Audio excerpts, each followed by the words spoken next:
Welcome to 30 Days Wild. I'm Mark Oughton. I'm the Landscape Conservation Area Manager for the southeast of Essex. So today I've decided to leave my house and actually see what sort of wildlife and nature I can see in the streets, in or around the streets, in some quite unusual places. So I've got a guidebook, binoculars at the ready as usual, and we'll see what we can see.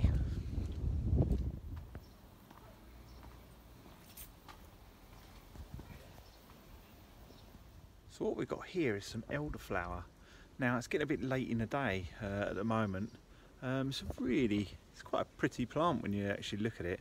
But this bush that we can see above us would be absolutely swamped in different pollinators, flies, hoverflies, bees, wasps possibly, all nectaring on the flowers of the elderflower behind me. So yeah, keep your eye out for those because they grow in all sorts of places.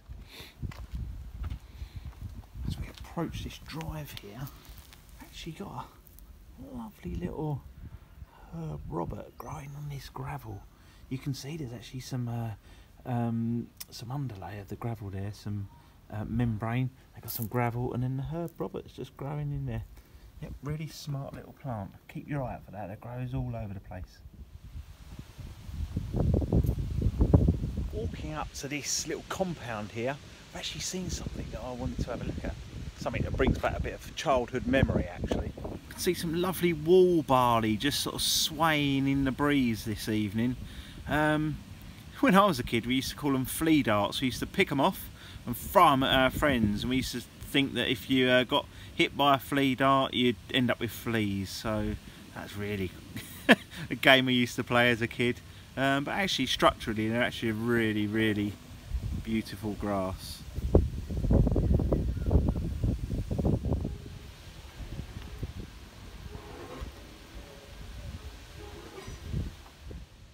So this bridge that I'm just approaching is actually the bridge that goes over the railway tracks near Shoebury Station. I come here because I like to have a look at these old walls. These walls have been here for a long time, even since my grandfather used to wave at his dad, who was a train driver. He used to wave at his dad as he used to go to work over this bridge as a small child. So these walls have been here a long time. And what happens is actually plants start to establish on these walls. So let's just go and have a look. So right by the handrail leading up the bridge, growing these lovely little ferns, delicate ferns growing out of the mortar of the brickwork on this bridge. I can't remember the name of them for the life of me, but I'll have to look that one up when I'm getting home. But that's what nature's all about, that constant exploration, which is great, and that's why I always love learning about nature. So you may be thinking I'm taking you to all the best parts of my neighbourhood. It's not all like this. But there is, wherever you go, there's industrial estates, you've got railway lines and roads and drives and old walls.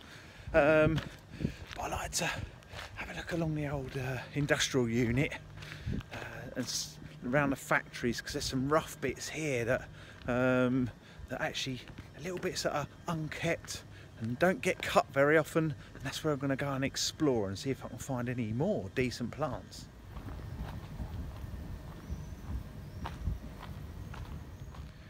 So behind me is one of those little bits that doesn't get cut. Let's go and have a look. We'll go and see what's there. There's an old straggly verge there. There's actually an old container and a bit of rough ground there with some hardcore on the base. Let's go and see if there's anything we can find there. So what have we got? Here we go. Wall barley again, aka flea dart. As we move along, we've got bramble, aka blackberries. We've also got common mallow. That grows in a lot of disturbed ground and waste places. This is groundsel growing here. Let's move along. We've got some bristly ox tongue. This will actually have nice yellowy orange flowers that the pollinators will like. Now moving along, what else have we got? We've got a lot more common mallow there with that big broad leaf. And over the back here we've got some very sticky. You might have played with this as a child and stuck it to yourself. And actually, it's actually evolved to have these little sticky buds. And when there's lots of big mammals roaming around our countryside, these sticky buds would stick onto the fur and then would be carried to other places so that it could set seed elsewhere. I'll stick some on my leg so I can carry it elsewhere. There we go. Right, move along. What I noticed up here was a plant that we're quite used to seeing. It's a different variety. This is a ragwort, but isn't a common ragwort as we would know. This is actually Oxford ragwort. It's got these finer leaves, as you can see here. Now, I've actually got my guidebook with me. There we go. I've looked at the ragworts. Now we go, Oxford ragwort. So, grows in disturbed ground, characteristic of railway tracks, verges and waste ground. Well, we're in the right place. Definitely a bit of waste ground. But we say waste ground, it's probably really good for invertebrates. There's plenty of stuff for pollinators to get stuck into. So waste ground isn't always waste. You never know what you're going to find.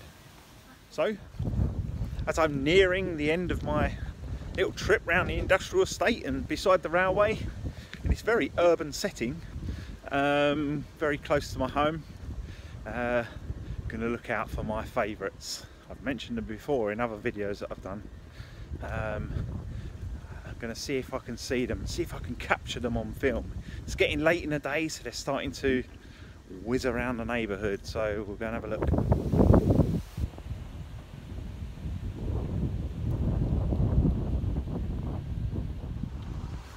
Oh wow, and there they go, the wonderful swifts, my absolute favourite bird. This time of the evening, they're just settling in to be having these wonderful parties that they must do high in the sky because they're not landing, and taking their micro sleeps as they make their way through the night. Screaming parties at rooftop level. Oh, they look like they're having so much fun. So they're having probably nearly as much fun as I've had this evening, checking out my local wildlife. So what I'd say is get out there and do that yourself. It's 30 days wild. You could check your neighbourhood wildlife for 30 days. I wonder what you'd find. Well, anyway, till next time, be safe, be well, do 30 days wild, and I'll see you. Bye.